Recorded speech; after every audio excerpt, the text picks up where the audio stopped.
Thunder rolled across the skies of Black Willow Village as lightning flashed over the rooftops. Rain poured down like a curse from the heavens, and the wind screamed as if nature itself was in agony. Inside a dimly lit manor at the edge of the forest, a young woman named Illyra paced nervously, holding a candle that flickered wildly despite the glass shielding it. She turned toward the old wooden coffin lying at the center of the room. The floor around it was drawn with salt circles and red thread soaked in wolf's blood. Illyra, the last apprentice of a fallen spirit medium, had no choice but to seal the cursed body of Naira, her once beloved cousin and now, a rising corpse, what the villagers feared as a bloodshade. Earlier that evening, Illyra had tried to convince the villagers to burn the body, but fear had kept them from acting. "We don't meddle with the dead," the elders said. "Let the earth claim her, or let the curse run its course." But Illyra knew the truth: if left unburned, Naira would rise. As she approached the coffin, she heard a rustle outside. A black feather drifted through the open window and landed at her feet. Her breath caught. "No. Not tonight," she whispered. Suddenly, the door slammed shut behind her. Wind howled through the cracks of the old house. The candlelight dimmed. A scratching sound echoed from the coffin. Then came a whisper. "Illyra." It was faint. Almost like it came from under the floor. She stepped closer, heart pounding. Rain beat against the windows like drums of war. As she reached out to place a sealing charm on the lid, her fingers stopped mid-air. The nails on the coffin's lid had begun to pop out one by one as if something inside was prying them open from within. Then she saw it. A hand. Pale. Clawed. Slowly crawling out from the crack. With a scream, Illyra stumbled backward. The candle fell and extinguished. Darkness swallowed the room. Lightning flashed, and for just a second she saw a silhouette hanging upside down from the tree outside her window. A woman, face hidden by long black hair, with sharp teeth glinting in the stormlight. The crone. The same entity who had cursed Naira's family 3 generations ago. She rushed to the door, slamming it shut, then turned toward the altar. She needed fire. She needed to light the sacred oil and burn the coffin before it was too late. But the storm was relentless. The wind made it impossible to light the wick. The oil refused to catch. She cursed under her breath. Suddenly, a rooster crowed in the distance.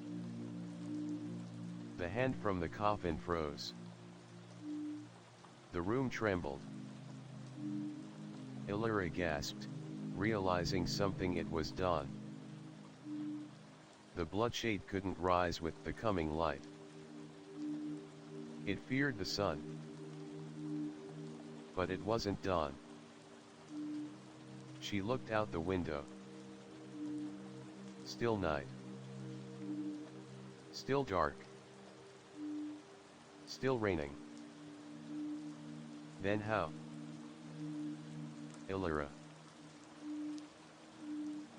A voice called from the door. She spun around to see Kale, soaked in rain, holding a sword glowing faintly with runes. "You came back," she said, her voice cracking. I promised I would, he said. Now move aside. That thing is waking up. They turned to the coffin together. The lid now sat ajar, but no movement came from within. Cale moved forward, tightening the grip on his sword. Suddenly, the rooster crowed again, this time louder. Illyra's eyes widened. She looked around the room and saw him. Perched on the rafters, soaking wet and smug as always, was a talking crow with red eyes grim. You owe me, the crow said. That's twice I've saved your life now. You're late, Illyra snapped. I was catching a worm, Grim replied, flapping his wings. Besides, if I hadn't mimicked the rooster again, your friend there would have been lunch meat. Cale rolled his eyes.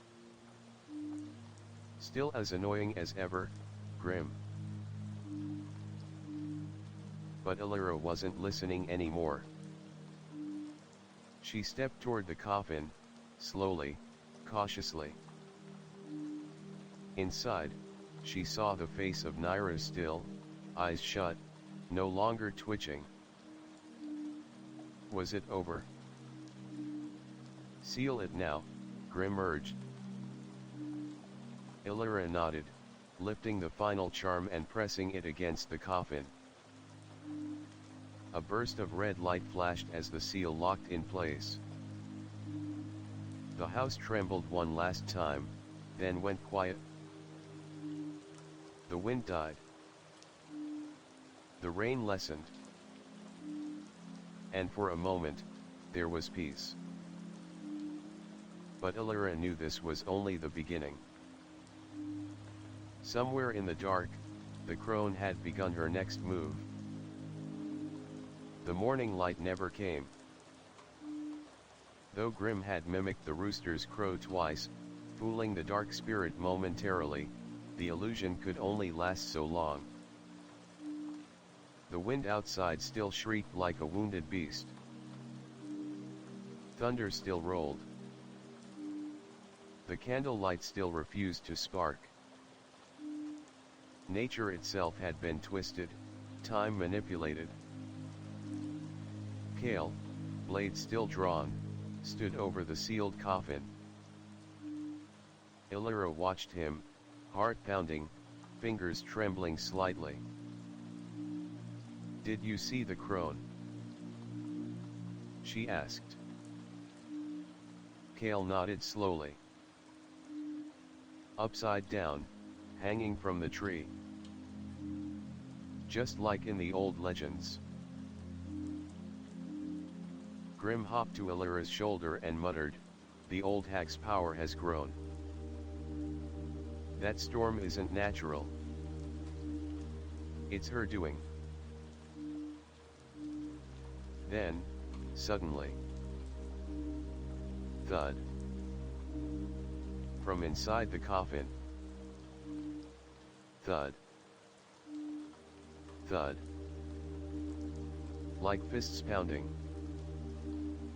Cale raised his sword again.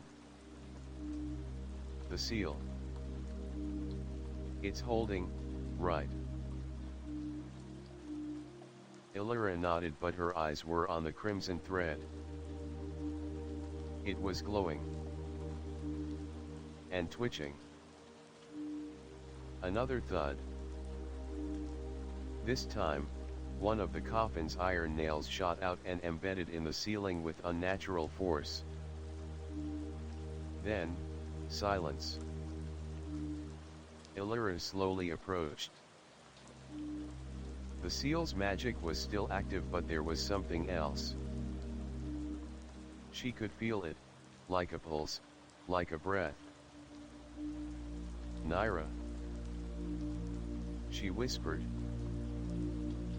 Cale warned, don't get too close. but Illyra stepped forward anyway, crouched beside the coffin, and gently laid her palm upon the wooden lid. A shock of images flooded her mind. Nyra's pale face, eyes like pits of night, screaming, clawing at her own skin, the crone whispering promises of power, blood on the floor, red thread tightening around her throat like a leash. Illyra gasped and staggered backward. "She's fighting it," Illyra said through ragged breaths. "She's still inside. Somewhere." Kale's expression darkened. "Then we burn it now. Before she loses." "No," Illyra cried. "There's still time. She's not completely gone. If we burn her now, her soul dies with the monster." Grim flapped his wings impatiently. "She'll rise tonight, Illyra. The third night is always the turning point. If she crosses, there's no coming back." At that moment, the wind outside stopped dead still. Kale turned to the window. "That's not good." Outside, the sky had turned a bruised violet. Clouds no longer moved. The storm had halted unnaturally, as if paused. The kind of silence that suffocates. Grim's feathers flared. "She's near." The crone. Suddenly, the walls trembled. Knock. Knock. Knock. Not from the coffin this time, but the front door. 3 slow, deliberate knocks. Kale tightened his grip on his sword. No one sane would be out in this storm. Illyra approached the door slowly, heart hammering in her chest. She placed her hand on the handle. "Don't open it," Grim hissed. But it was too late.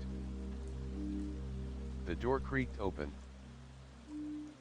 Outside stood a little girl. No older than 10. Drenched in rain. Holding a bouquet of dead flowers.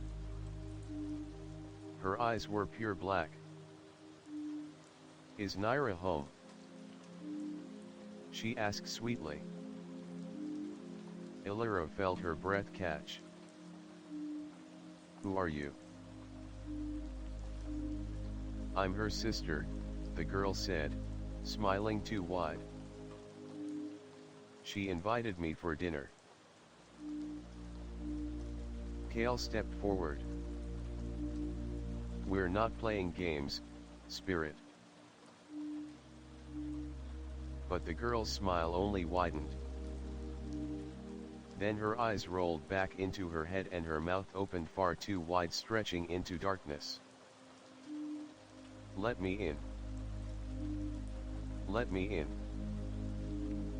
Let me in." The voice was not of a child, it was guttural, ancient, and echoed in the walls.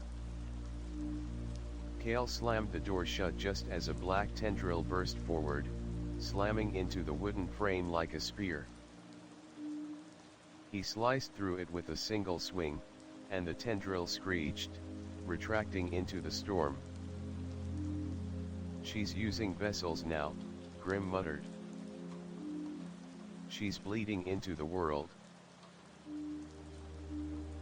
Suddenly, the coffin exploded open behind them, sending splinters across the room. Kale whirled around, but what stepped out was not Naira. It was Naira's reflection. A translucent version of her, hair floating as if underwater, eyes brimming with tears. "Illyra," she whispered, "you must stop her." Then the ghost shattered into light. And the real Naira's body lay motionless inside the broken coffin, chains of red thread wrapped tightly around her wrists, like she was being pulled in two directions, one by death, the other by something worse. Illyra dropped to her knees beside the body. "You're still here. I'll find a way. I promise." Kale crouched beside her. "Then we need answers." Grim nodded grimly. "Then we head to the Forgotten Hollow. The crone's lair." Illyra looked down at the coffin, then toward the door that still bore the scorched mark of the crone's tendril. Time was running out. And now, the hunt had begun. The night air was heavy, thick with tension and silence. Not even the crickets dared sing. After the vision of Naira's ghost shattered, and the coffin burst open revealing her still-bound body, the room had fallen into a kind of trance. Time slowed. Shadows clung to the corners like cobwebs laced with whispers. Illyra's fingers trembled as she unwound the crimson threads around Naira's wrists. They weren't normal thread, they pulsed, as though they were alive, or worse, feeding. Grim perched on the windowsill, his feathers damp, beady eyes scanning the shifting shadows. "We can't stay here. The house is marked." Kale moved through the room with careful steps. He paused at the altar in the corner, the place where Illyra had placed the sealing scrolls. "Look at this," he said, pointing. There, burned into the wooden floor beneath the altar, was a symbol, 3 spirals joined at the center, with jagged lines radiating outward like veins. Illyra knelt beside it, running her fingers across the scorch marks. "It's an invocation glyph," she murmured. "The crone's blood magic. She's tethered herself here." Grim let out a low whistle. "That's how she twisted the storm, slowed time, and mimicked dawn. She's draining the land." Kale clenched his jaw. "If she gains more strength, this village, this entire valley will be under her shadow." "Then we go to the hollow," Illyra said. "To break the tether." Kale hesitated. "You're sure you can make it? You were nearly consumed." Illyra stood, steadier than before. "Naira's spirit asked me to stop her. That's all the certainty I need." Suddenly, Naira's body convulsed. Her back arched, mouth opening in a silent scream. From her chest, a red mist began to leak, forming a floating spiral in midair. Then, with a soft hum, it descended and etched itself into the floor beside the glyph. When the light faded, there lay a map. Drawn in blood. "It's a guide," Grim whispered. "A path through the weeping woods. Direct to the Forgotten Hollow." Kale picked it up. A blood map. Of course. Illyra rolled it open. The trail marked a winding route twisting through dense woodland, across the bones of an abandoned village, past a fallen shrine, and into the mouth of the hollow, a sunken valley few returned from. "It's suicide," Kale said. "It's our only chance," Illyra replied. Grim flapped onto her shoulder. "Then we better move before dawn, or before whatever's pretending to be dawn returns." They left the manor in silence. The weeping woods were darker than night itself. The trees wept constantly, branches dripping not with water but a dark sap that smelled faintly like iron. The air was moist and cold. Every step echoed too loudly. Kale walked ahead, sword drawn. Illyra followed, clutching the blood map and whispering the path's instructions under her breath. Grim flew above in low glides, wings nearly silent. Halfway through, Illyra stopped. "Wait," she whispered. "Do you hear that?" Kale halted. Somewhere nearby, there was the faint clink of metal. Repetitive. Measured. As if someone were slowly dragging chains through leaves. Grim landed on Illyra's shoulder. "We're being followed." Kale stepped off the trail, crouched low. Illyra did the same, clutching her pendant. It glowed faintly. From behind a row of old pines, something emerged. It walked like a man, but its arms were too long, its fingers bound in barbed wire, its face featureless save for a stitched-up mouth.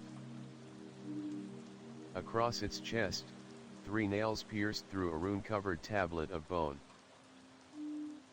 "A sentinel," Illyra whispered. Kale's grip tightened.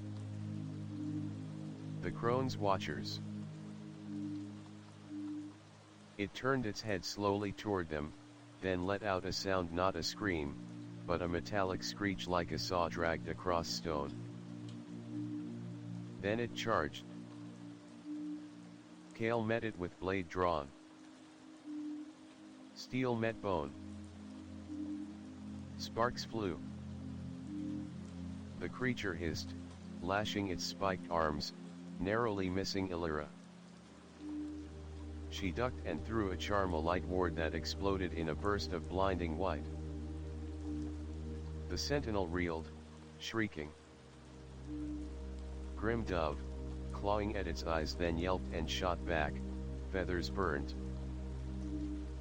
"It's resistant to holy light," he squawked. "Strike the tablet," Illyra cried. "The nails." Kale roared and plunged his sword into the creature's chest. With a twist and a pull, he ripped out the bone tablet. The sentinel froze, then crumbled into ash, leaving only the nails behind. They all panted. Kale looked at the nails. "These are cursed." "Keep them," Illyra said. "They'll be useful later." Grim muttered, "I liked it better when we were only dealing with ghosts." They pressed on. By night's end, they reached the fallen shrine of Ylwin. Once a place of healing, it now stood in ruin, pillars broken, altar cracked, statues of forgotten gods weeping black tears. Illyra knelt before the altar. We need to rest here. The hollow's near, but we can't face it like this. Kale nodded, but stayed vigilant. Grim curled on a branch above, mumbling about sleeping with one eye open. As Illyra unpacked her satchel, she found a small bundle of red silk hidden inside Nyra's locket. It must have slipped in during the chaos. She opened it. Inside was a drawing, two girls holding hands, smiling. One was clearly Nyra. The other. It was Illyra. I forgot about this, she whispered. Suddenly, the wind shifted. From the altar, a voice echoed. Do you still believe she can be saved? Illyra froze. Who's there? The wind whispered, you. Then the shrine lit with faint blue fire, revealing ghostly faces, former daughters of the manor, past brides consumed by the crone's pact. Their mouths moved, but their voices didn't come from them. They came from within Illyra's mind. She is the seventh, they said in unison. You are the key. Grim fluttered awake. Bad news? He asked sleepily. Illyra's voice trembled. They said. She's the seventh. And I'm the key. Kale stood, eyes dark. Then the crone plans to finish what she started. And she needs you to do it. The fire around the altar flared, then died. The silence returned.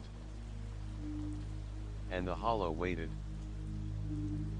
The sky never truly turned day in the land surrounding the forgotten hollow.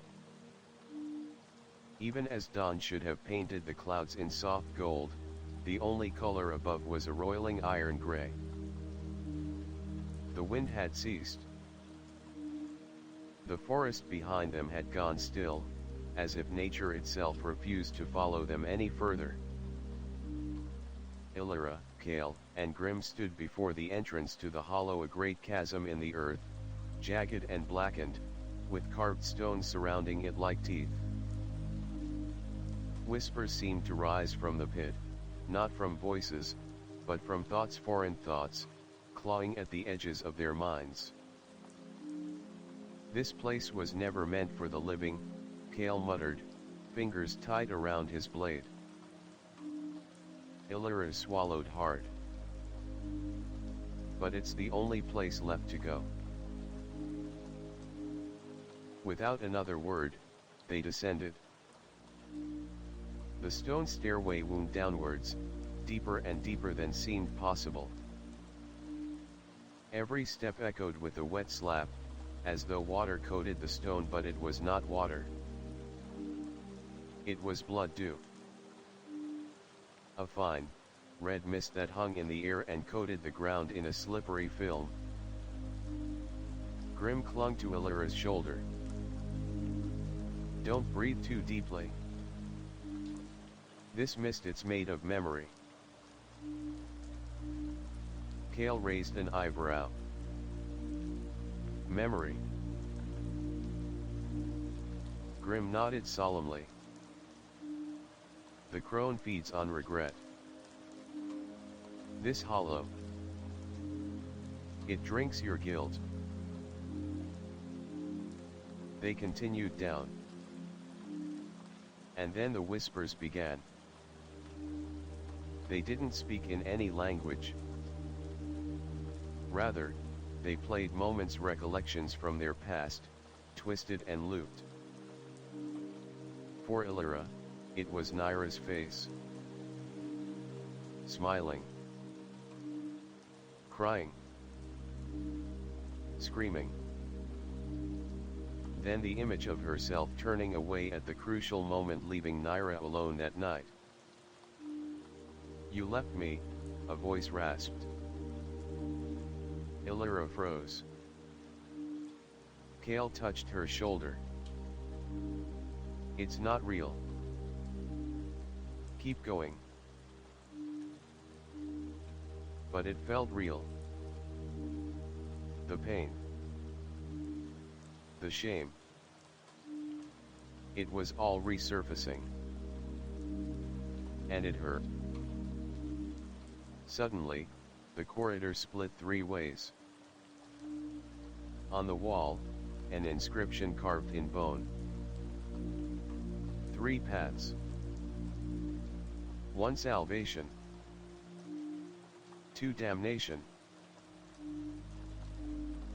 Illyra read it aloud, her voice barely above a whisper. Grimm sighed. "The crone's maze. She wants to split us." Kale looked at Illyra. "We pick one path. Together." But as they turned, the hollow responded. The ground shook. The wall between them rippled like water. Kale was suddenly pulled left through the wall of shadows. Illyra screamed. "Kale!" She ran forward, but an invisible barrier stopped her cold. Then Grimm screeched. "Illyra, behind you." She turned. The right tunnel opened wide. A gust of icy wind whooshed out, and standing within it was herself. A mirror Illyra, draped in wedding robes soaked in blood. Her eyes were black. Her smile was wrong. "I am who you become," the false Illyra said. "Unless you choose correctly." Then the doppelganger vanished. Illyra grabbed Grimm. "We're going down the center." Grimm squawked. "What if it's the trap?" "Then we spring it," she said. "But Kale's somewhere in here. I'm not losing anyone else." The central tunnel was narrow, lit by small torches of blue flame that hissed and flickered. Bones lined the walls, some animal, some unmistakably human. Runes were scratched into every surface, some glowing faintly. Further in, the hallway opened into a vast underground chamber of mirrors. Hundreds of floor-to-ceiling panes stood in rows, each showing something different. Not reflections but versions. In one mirror, Illyra saw herself in a bridal gown, eyes hollow, standing beside the crone. In another, she saw herself drowning. In yet another, she was alone, aging in a cottage surrounded by ghost children. "She's showing you futures," Grimm said quietly. "Or lies." One mirror shimmered brighter than the others. Inside was Naira, alive, smiling, brushing her hair, sitting by a sunlit window. Illyra reached out. Grimm shouted, "No." But it was too late. The mirror shattered, and black tendrils shot out, wrapping around Illyra's arms and throat, dragging her toward the broken glass. Grimm bit and clawed, trying to free her. Illyra gasped, kicking and reaching. Her hand found a bone nail from the sentinel. With a cry, she stabbed the tendril. The shadows shrieked and evaporated in a blast of white light. Illyra collapsed, coughing. Grim fluttered beside her. You almost joined her. She was smiling, Illyra whispered. She looked happy. Lies, Grim spat. The crone has worn too many faces. She knows how to bait the trap. Illyra got to her feet. We move faster. Meanwhile, Kale awoke in darkness. His blade was gone. His armor scratched. He was in a circular chamber. Alone. Or so he thought. In front of him, a bride stood. Not Nyra. Not Illyra. Another. Her veil was torn. Her fingers long and bony. Her face, hidden. Why won't you marry me? She whispered. Kale backed away. I never knew you. You knew them all, she hissed. You stood at every altar. You buried every ring. Dozens of hands burst from the ground, grasping his ankles, trying to drag him into the dirt. Kale fought back, kicking and screaming, but the ground was turning to mud beneath him. Then, through the black a voice. Illyra, he whispered. A glowing pendant fell from above Illyra's charm, the one tied to her heart. It burst into light, burning the phantom hands away. Kale pulled himself free, gasping, bloodied. He clutched the pendant. I'm coming back. Back in the mirror chamber, Illyra found a staircase leading down a spiral path of bones and silver, ending in a black door. Carved into it, only the unbroken may pass. Grim said, this is the crone's sanctum. Illyra nodded. Then it ends here. She placed her palm on the door. It burned white hot. She didn't flinch. The door opened. And from the blackness within, something laughed. The door creaked open, not with sound but with pressure, as though it wasn't hinges that moved, but time itself being pulled aside. Illyra stood still for a moment, the weight of the darkness inside pressing against her chest like a great hand. Even Grim, normally sarcastic and mouthy, went quiet. The bird's wings fluttered nervously as he perched on her shoulder, feathers puffed up against the cold. Before her stretched a vast, circular chamber. Its floor was made of polished black stone, reflective as a mirror.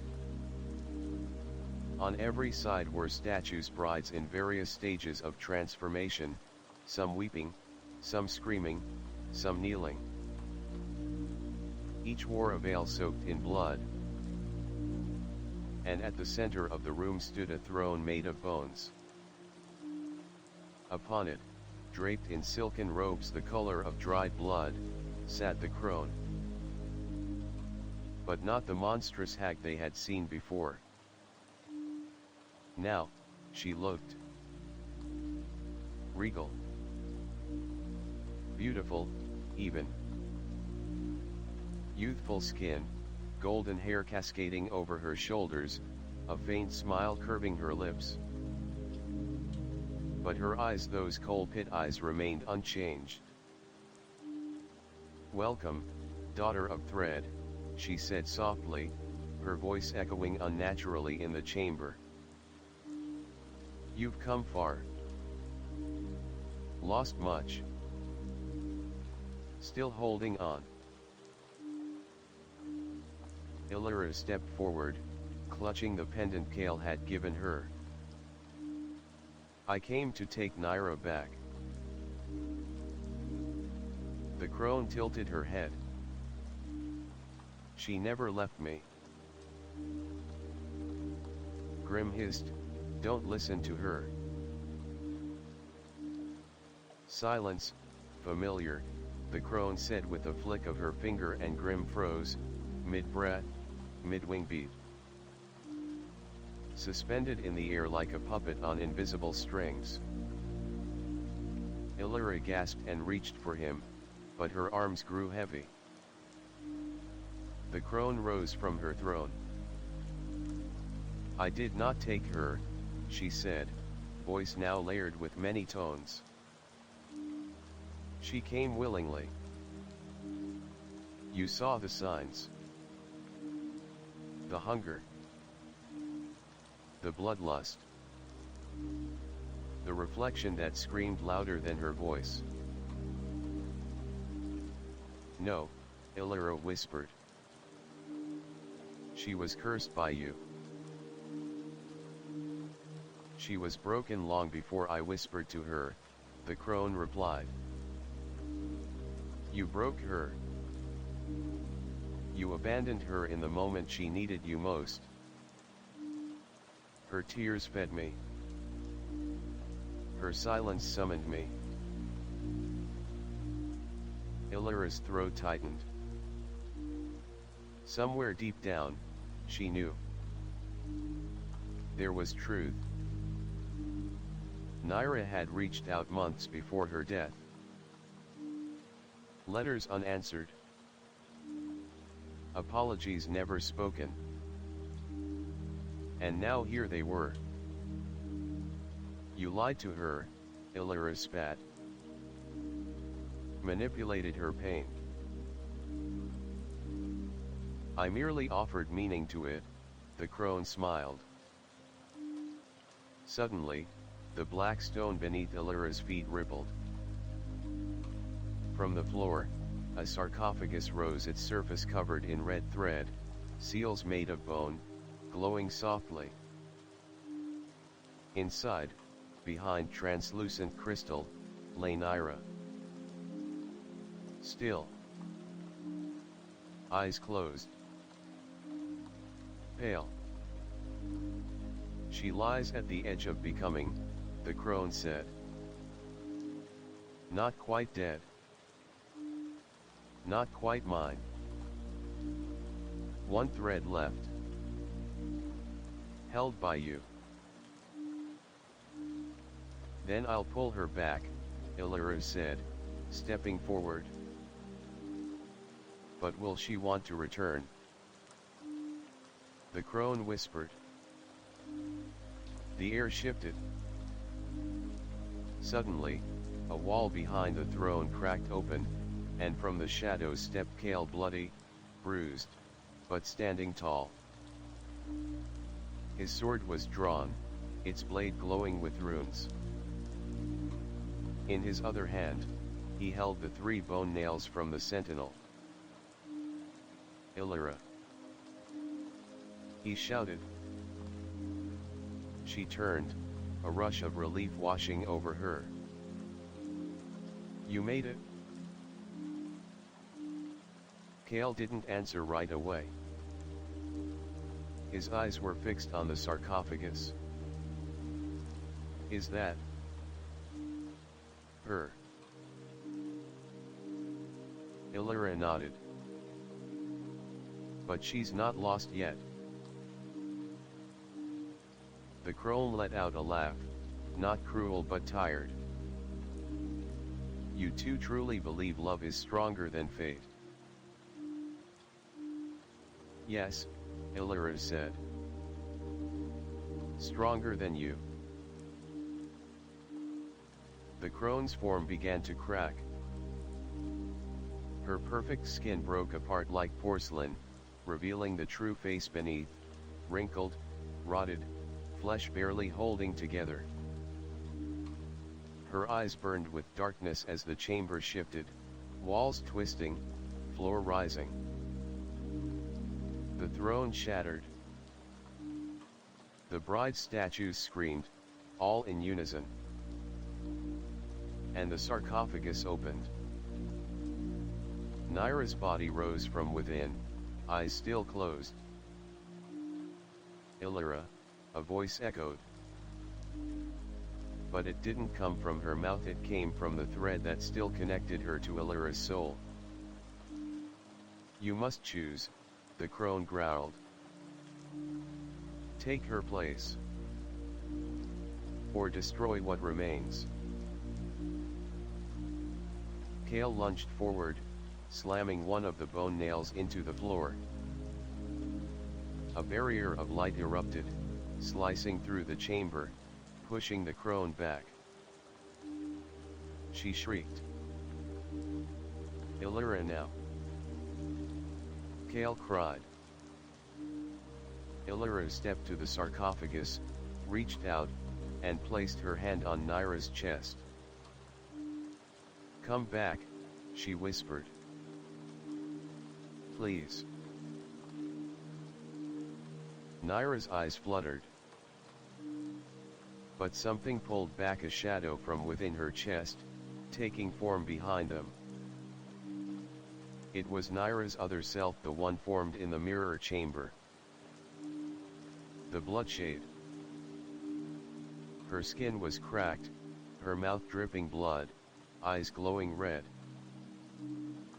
I can't come back, she said. Not fully.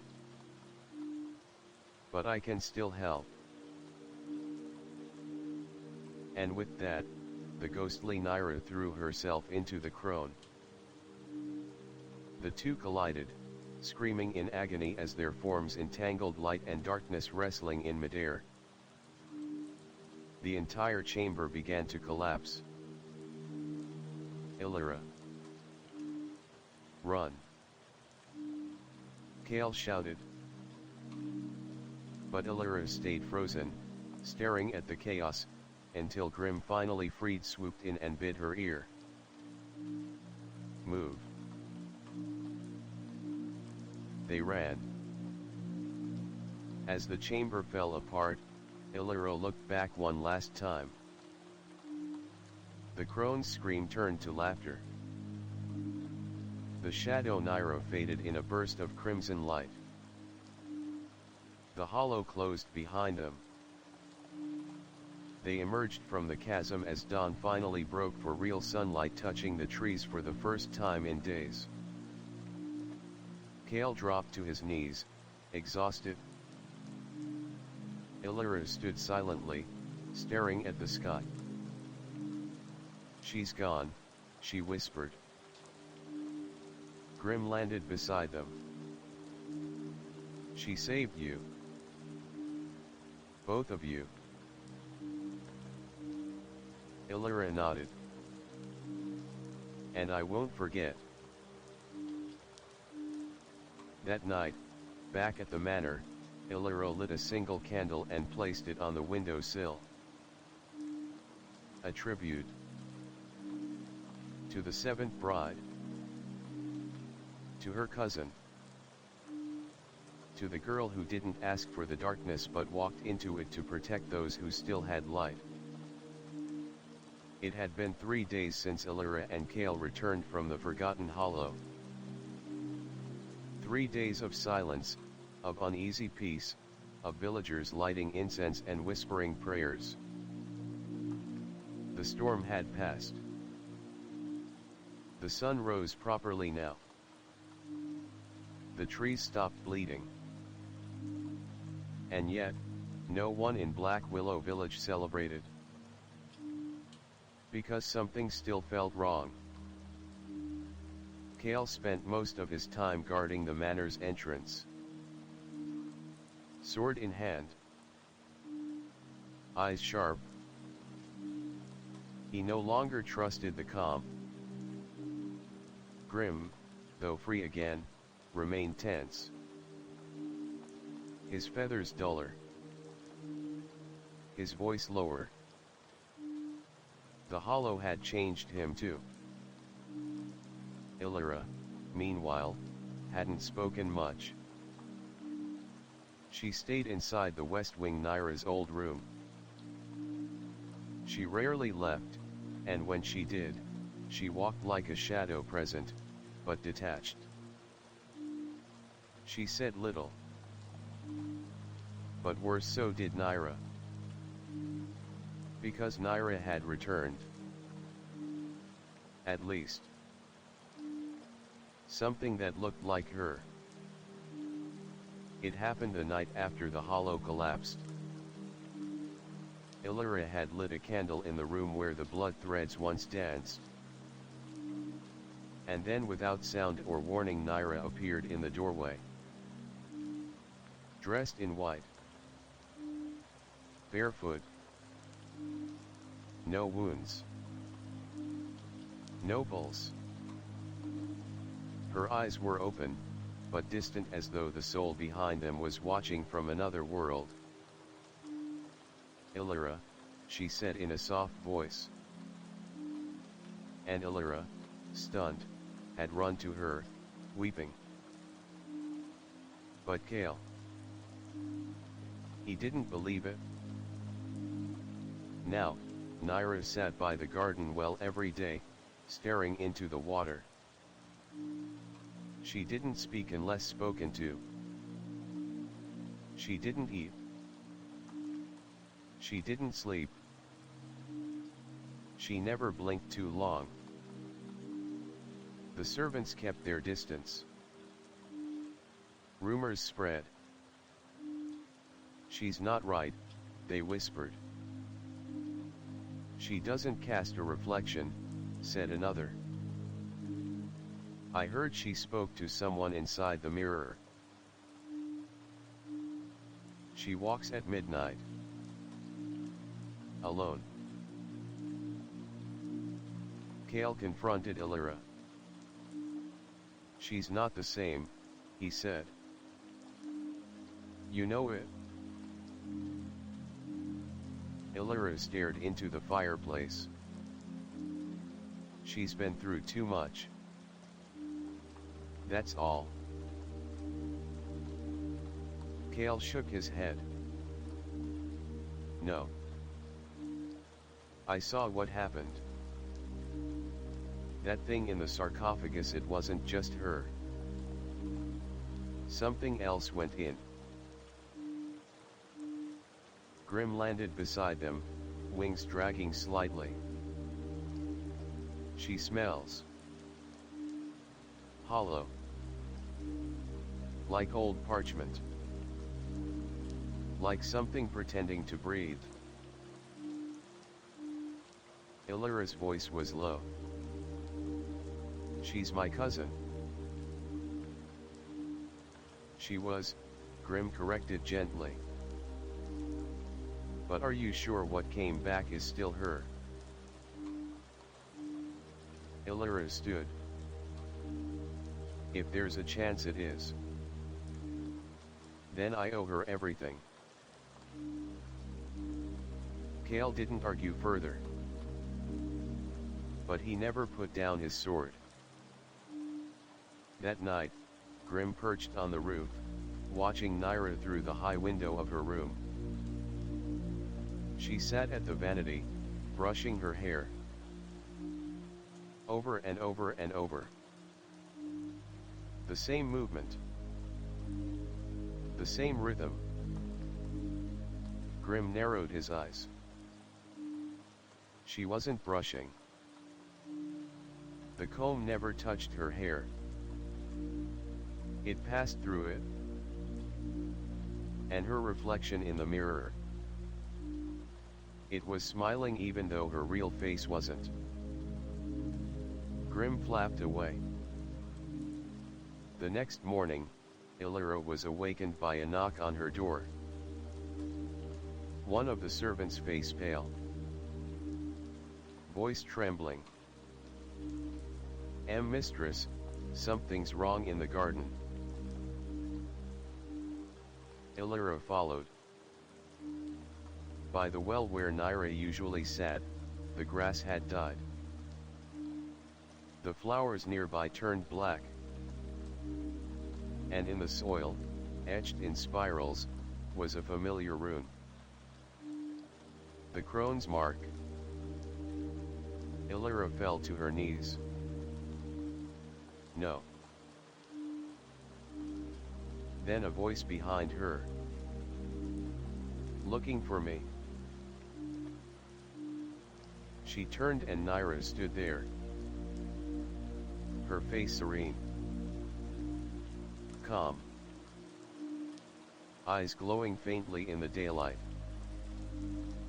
"You left me again," she said. "But I came back." Illyra stepped back. "You're not her." The thing wearing Naira's body smiled.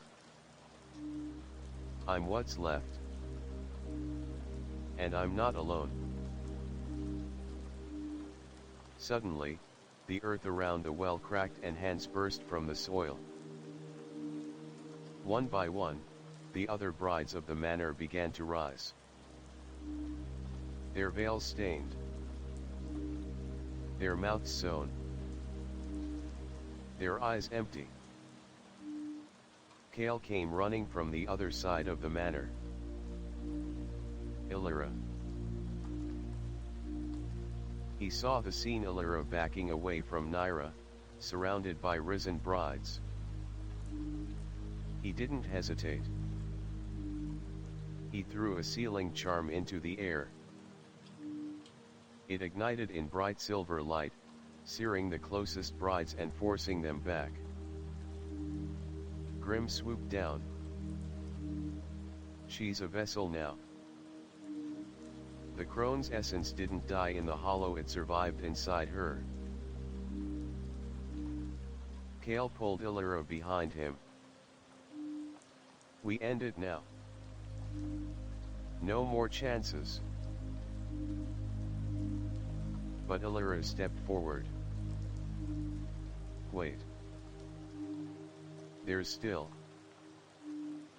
something in her." "Exactly," Grim said. "Something." Illyra's hands trembled. "I have to know for sure."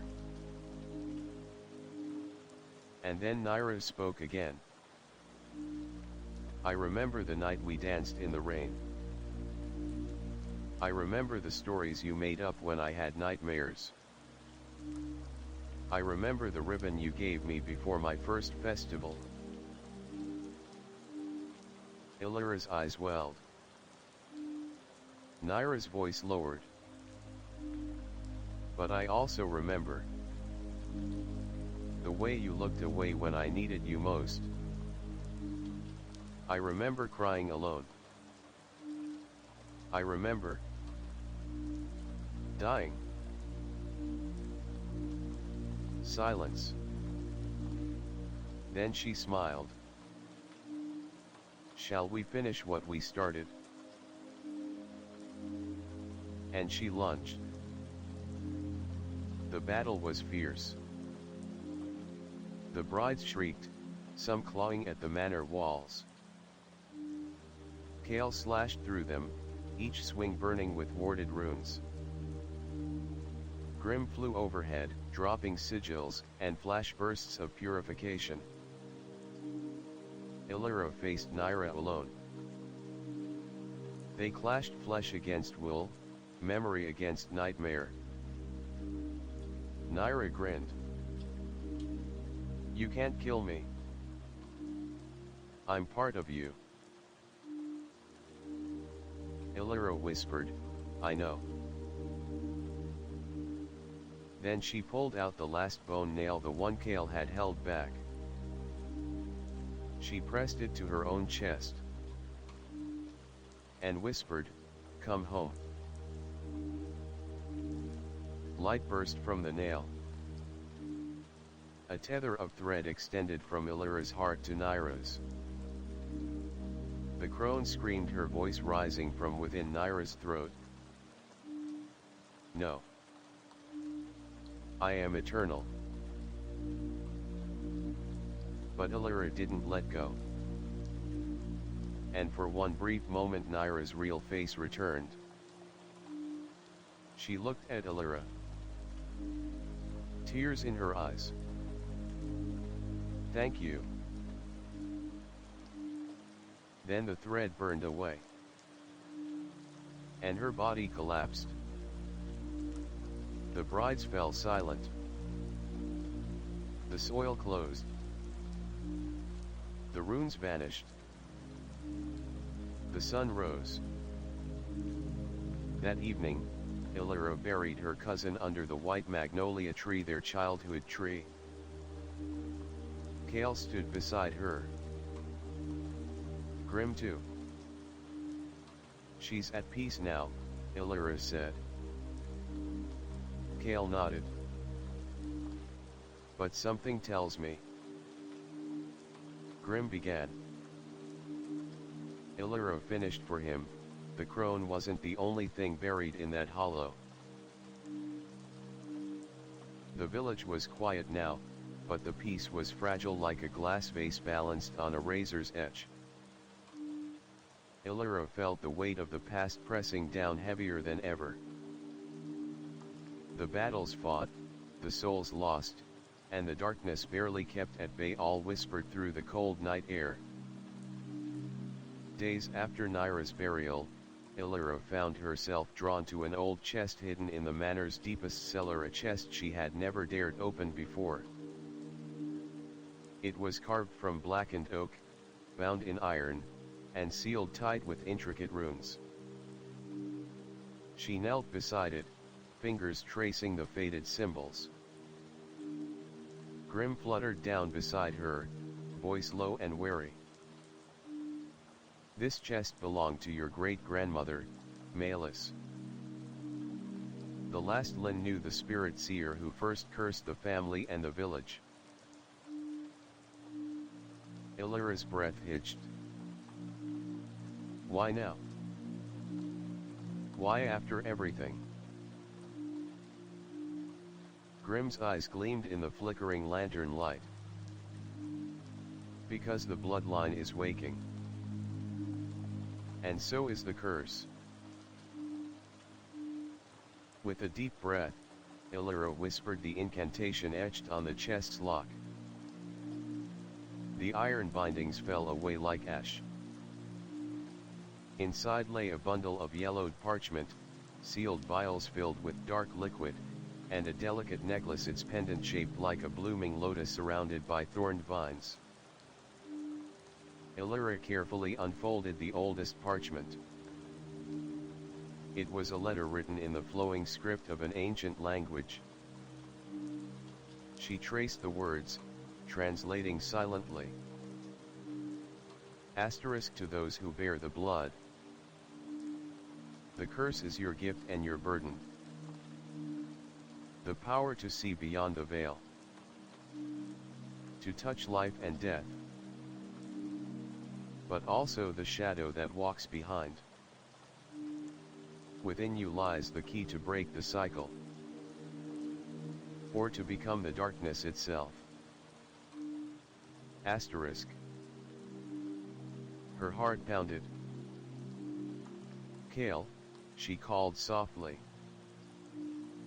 He appeared at the top of the stairs, watching her with cautious eyes. She handed him the letter. He read, his brow furrowing. "This explains the visions. The threads. The connection to Naira." Illyra nodded.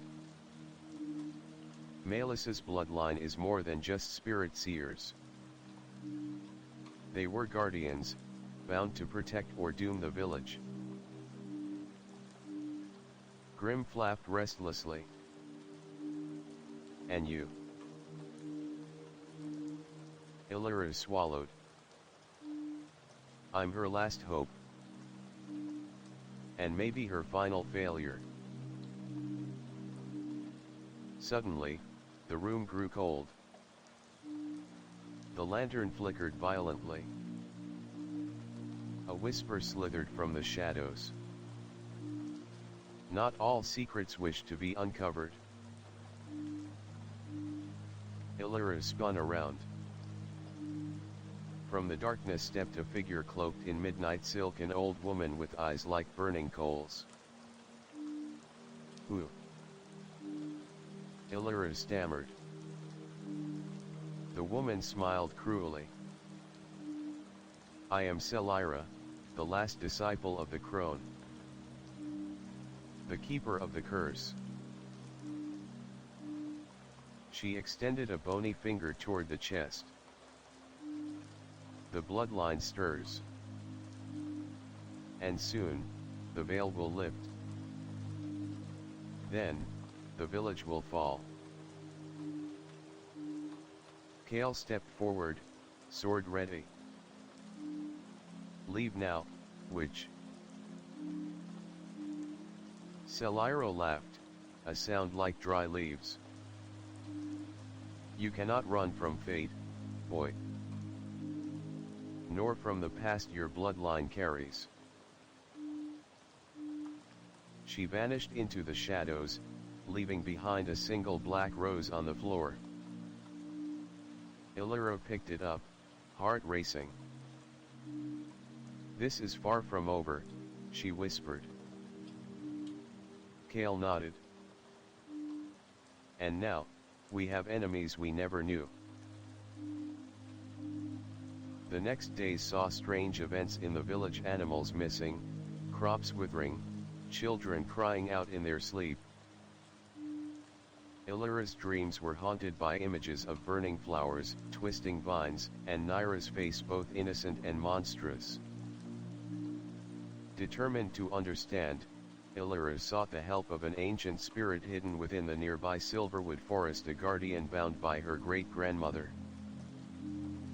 Under the pale moonlight, deep within the trees, Illyria called out in the old tongue. A shimmering figure appeared, Malus herself, or her lingering essence. Why do you disturb my rest? The spirit asked. Illyria fell to her knees. The curse is rising again. The crone's disciple haunts us. Nyra's soul is restless. I need guidance. The spirit's eyes softened. The curse is not just a chain, it is a mirror. To break it, you must confront the darkness inside, and bind the light beyond. She handed Illyria a small vial of glowing liquid. Drink this when the blood moon rises. It will reveal what lurks beneath your soul. Illyria accepted it, feeling the cold energy pulse through her veins. Back at the manor, Kale prepared weapons etched with runes of protection and light. We fight in two fronts, he said. Illyria nodded. One against the crone's disciple, and one within myself. Grim settled on her shoulder. Better sharpen that mind, girl.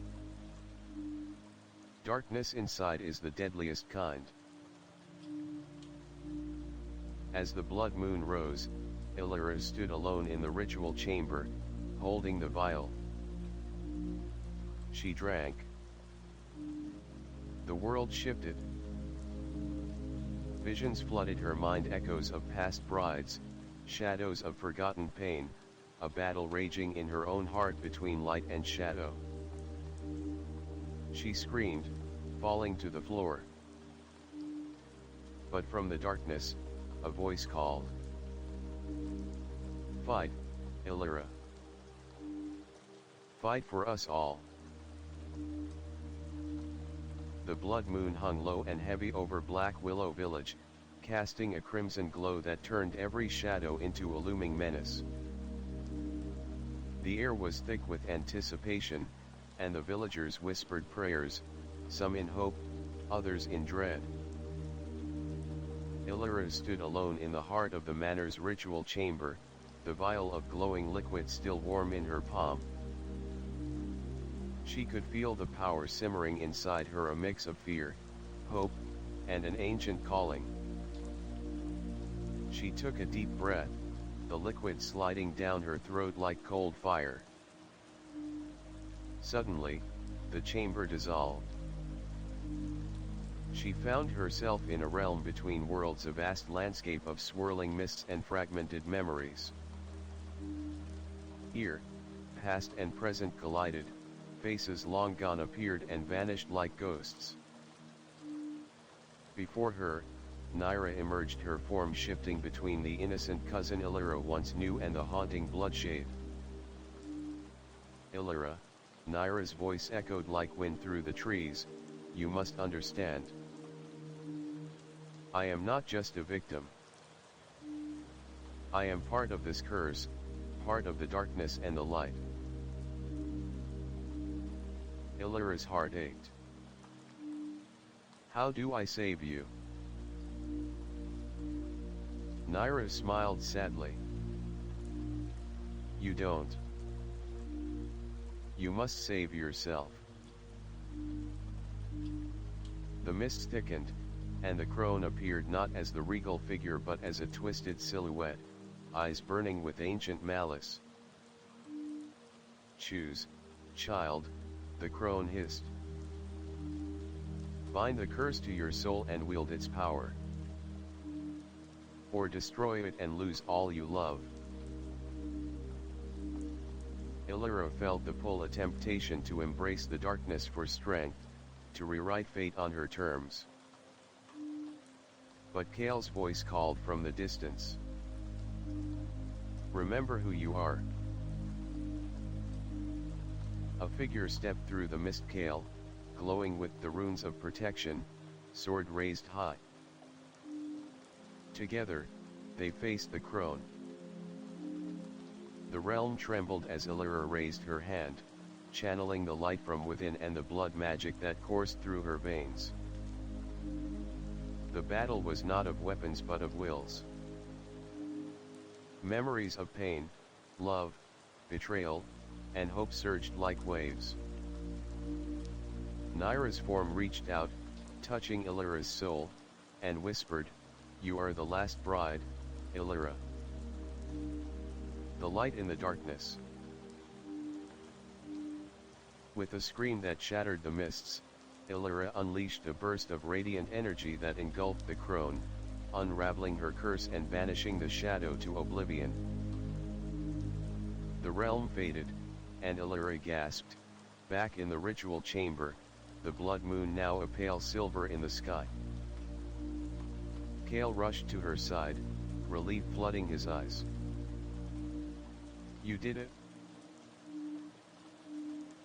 Illyra smiled weakly. "We did it. Together."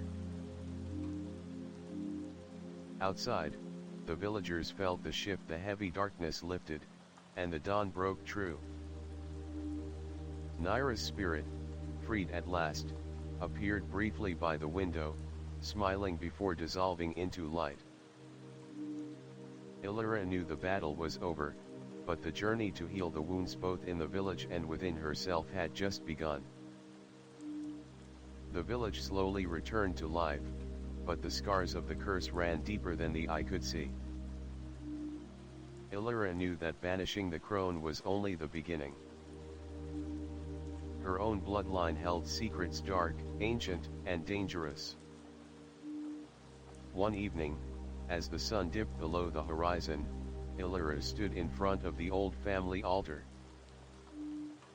The air was thick with the scent of incense and aged wood. She opened a hidden compartment beneath the altar, revealing a dusty leather-bound journal, the diary of her great-grandmother Melis. Her fingers trembled as she flipped through the pages, filled with cryptic symbols and heartfelt entries. A passage caught her eye. The power of the Lin-Nu is both gift and curse. Only those with pure heart and steadfast will can wield it. Beware the shadow within, for it feeds on doubt and fear, growing stronger with every faltering step. Suddenly, the room chilled. A whisper echoed. Illyra. You carry the shadow too. She spun around, but no one was there.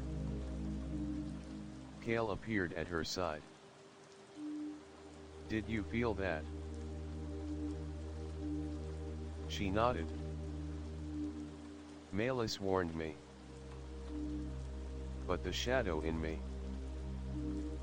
it's waking. Over the next days, Illyra struggled with strange visions, glimpses of past brides, voices calling her name, and a growing power she couldn't control. Kale stood by her, offering strength. We'll face this together, he said firmly. But one night, as Illyra meditated in the ritual chamber, the shadow within surfaced, a dark reflection of herself. It whispered lies, temptations to surrender. You cannot save them all, Illyra. Give in, and I will protect you. She resisted, but the battle raged inside.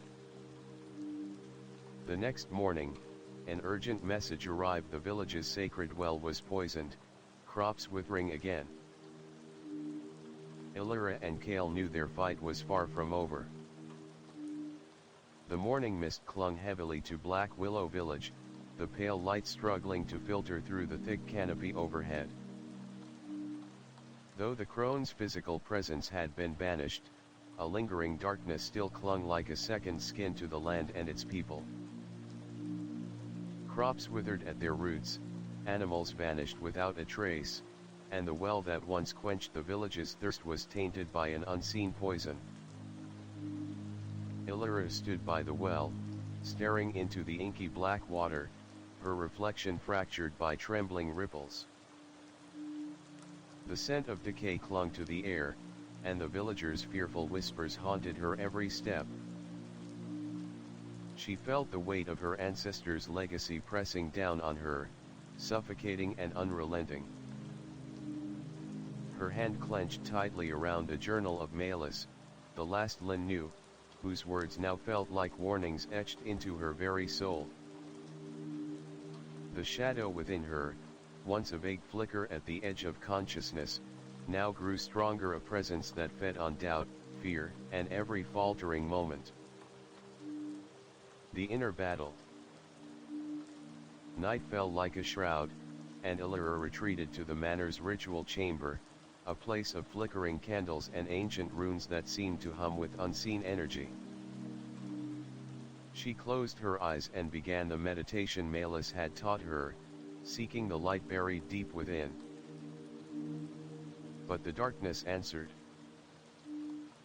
From the depths of her mind, a figure emerged, her shadow self, tall and dark, with eyes like burning coals and a smile that twisted into cruel mockery. You fight what you cannot escape, it whispered, voice cold as ice. The blood that binds you also chains you. Illyra opened her eyes, staring into the reflection of herself in the obsidian mirror. I am not afraid, she said steadily. The shadow laughed, a sound like shattering glass. You will be. When your village falls, when your friends turn against you, when the light finally dies. The chamber trembled. Shadows writhed on the walls like living things. Illyra felt the darkness clawing at her heart, but she held firm, reaching for the pendant, the lotus surrounded by thorned vines, the symbol of her bloodline's power and curse. With a cry, she summoned the light within, a radiant glow that pushed back the shadow, forcing it to retreat. But the battle was far from over. The village's cry. At dawn, Illyra was awakened by a commotion outside. She rushed to the window to see the villagers gathered in the square, faces pale and drawn. Kale met her gaze, grave and tense. "The well," he said. "The water's turned foul. Children are falling ill." Illyra's heart sank. Together, they hurried to the well. The water was thick, dark, and bubbling faintly as if alive. Illyra knelt, placing her hands on the stone rim, murmuring an ancient cleansing chant. But the water resisted, glowing faintly with malevolent energy. Grim fluttered to her shoulder, eyes sharp. "This is the crone's final curse, twisted through the bloodline. It poisons not just the body, but the soul." Kale gripped his sword. "We need to find the source. The poison's root." Illyra and Kale gathered a small group of trusted villagers, including the healer Myra and the elder Lauren. Following strange signs in the forest, wilted trees, scorched earth, unnatural silence, they came to a clearing where an ancient altar stood, cracked and desecrated, surrounded by thorny vines that pulsed with dark energy. The altar was covered in runes matching those in Melis's journal. Illyra stepped forward, chanting a purification spell. Suddenly, the vines writhed, cracking the earth open, revealing a cavern mouth. From the darkness came a low growl, and glowing eyes stared back. A creature, neither beast nor spirit, emerged, twisted by the curse, half shadow, half flesh. Kale raised his sword, and the battle began. The battle beneath the trees. The fight was brutal. The creature struck with unnatural speed and strength, its claws rending earth and flesh alike. The villagers fought bravely, but their weapons seemed to barely faze the monster. Illyra focused her power, weaving spells of light and protection, while Kale held the creature's attention with fierce strikes. Grim darted overhead, calling out warnings. At a critical moment, Illyra's pendant glowed fiercely, and she shouted an incantation learned from Melis. A beam of pure light shot forth, striking the creature's heart. It howled, shrieking as the shadow peeled away, revealing a wretched spirit chained to the altar, a victim of the crone's lingering curse. Illyra approached and, with Kale's help, performed the ritual to free the trapped spirit. Aftermath and resolve. The forest sighed as the darkness lifted. The altar crumbled to dust, and the poison in the well began to clear. Villagers rejoiced, but Illyra knew the victory was fragile. She looked at Kale, determination burning in her eyes. "We have weakened the curse, but it is not broken." Kale nodded. "The shadow within me and you. They are linked. We must find the source, the root of the bloodline's torment." Illyra clutched Melis's journal tighter. The answers lie buried in the past. The storm had passed, but a heavier tempest brewed within Illyra's heart. The ancient journal of Melis lay open before her on the old oak table, its brittle pages revealing secrets of a time long buried beneath the village's quiet soil. Cale stood by the window, his eyes scanning the distant horizon, restless. The curse isn't just a tale told to scare children. It's our legacy, the reason for the darkness clinging to this land. Illyra nodded, tracing her fingers over a faded map tucked inside the journal, a map marking a place called the Silent Vault, a hidden chamber said to house the original Lin Nu's power and the key to breaking the curse once and for all. We must find it, she said firmly. If there's a chance to cleanse the bloodline, it's there.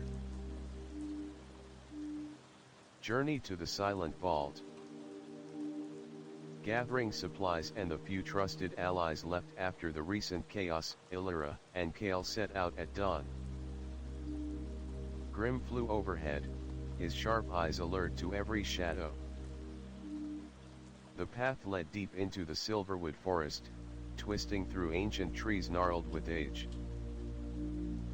The air grew colder, and the light dimmer as they ventured further, the forest seemingly swallowing their steps.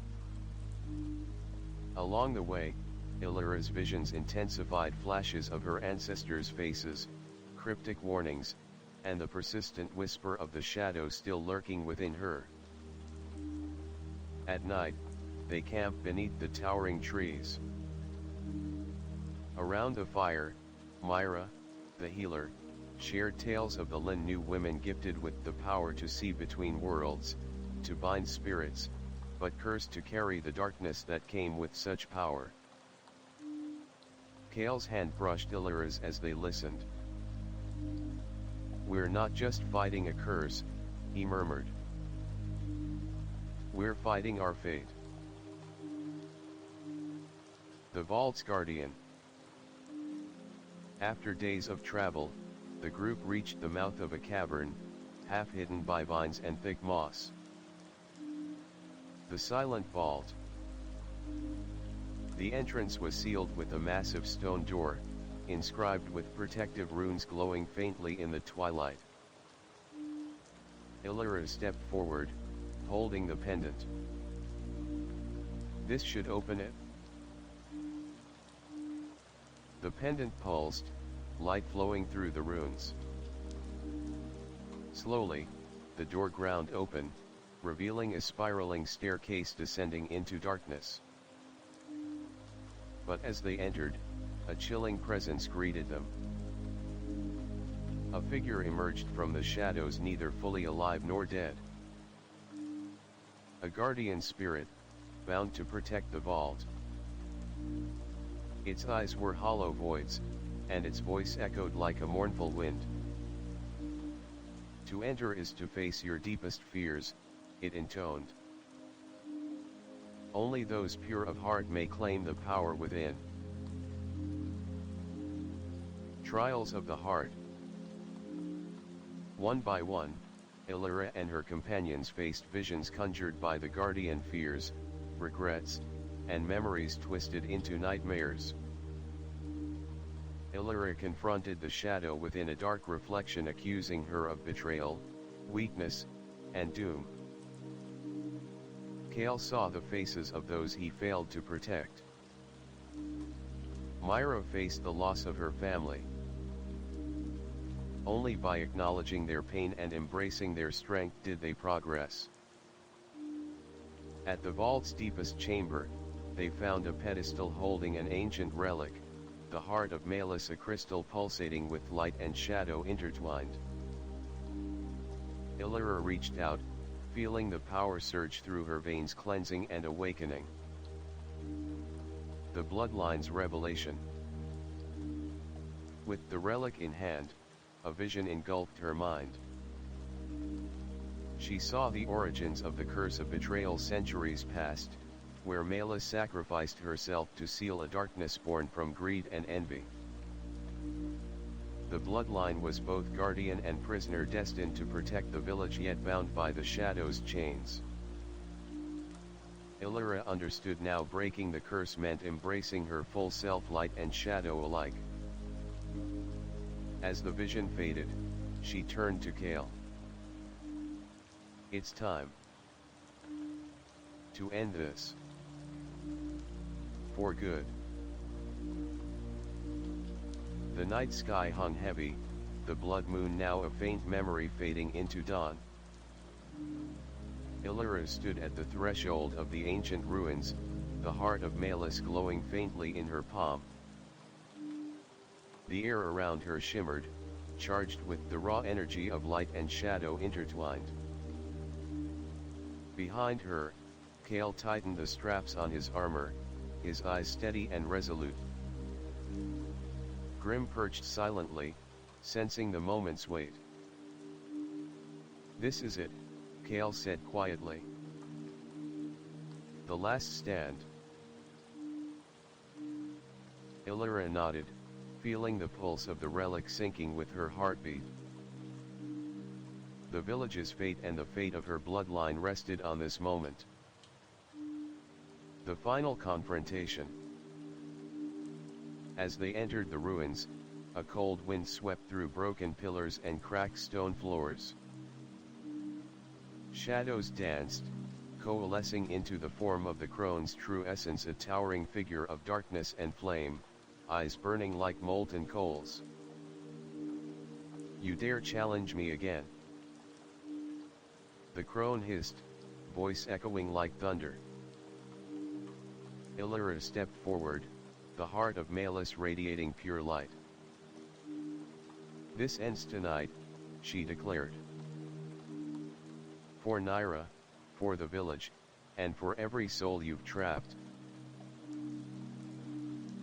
The crone laughed, a sound both terrifying and ancient. "Then prove it, last bride." Battle of light and shadow. The battle was fierce and unrelenting. The crone unleashed torrents of shadow flames, twisting the very air with dark magic. Kale parried with enchanted steel, protecting Illyra as she chanted incantations learned from Malus's journal. Illyra summoned the light within, channeling the power of the heart. The relic pulsed, weaving threads of crimson and gold that wrapped around the crone's form, constricting and purifying. But the crone fought back, revealing her true form, a wretched, broken woman, consumed by bitterness and rage. "You cannot destroy me," she screamed. "I am eternal." Illyra's voice was calm but unwavering. "Only while you live in fear." With a final burst of energy, Illyra drove the heart into the ground.